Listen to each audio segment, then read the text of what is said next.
Sa mga kabalitaan po nating naguguluhan sa mainit at maingay na Maynila, bibisitahin ang isang pasyalan sa Pampanga kung saan bukod sa malinis na paliguan, tampok ang mga kakaibang ibon na kagigiliwan lalo na ng mga kabataan. Para sa detalye, balitaan mo kami, Julius Disamburon. Araw-araw, ganito ang eksena sa Metro Manila. Maingay at matrapik, bukod pa ang stress sa iyong trabaho. Gusto mo bang takasan ang mga problemang ito ngayong panahon ng bakasyon pero yung hindi kalayuan?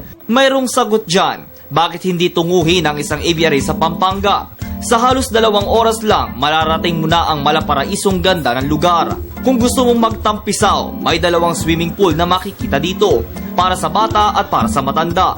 May cottage din para sa pamipamilyang nais magbanding o sabay-sabay na magtanghalian.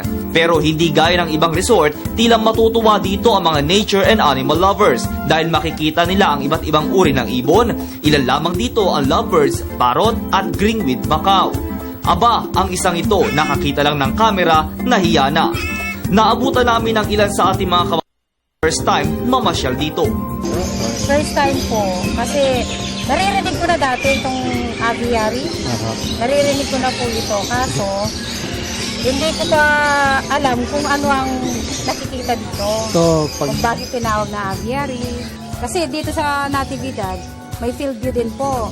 Pero hindi kakaiba naman po ito kasi hindi lang puro ligo lang. Meron ka rin napapasyalan tulad ng mga iba't ibang ng mga ibon na hindi namin nakikita. Sa aming pag-iikot, nakita namin ang ilang chikiting na masayang naglalaro. First time pa lang po. Madami pong birds, different kind of birds. Tapos po, malaki po yung lugar, maganda po, malinis. Marami pang makikitang amenities dito. Sa mga adults, may basketball grounds. Sa mga relihiyoso, mayroong chapel. Sa mga mahihilig bumirit, may videoke area. Mahilig bang mag-Facebook, may internet cafe din. At sa mga lovers, may Swan Lake din at boating sa lugar. Kaya't sulit-sulitin na ang bakasyon, halina't mamasyal dito sa Pampanga. Para sa Telebisyon ng Bayan, ako si Julius Disamburon, Guagua, Pampanga.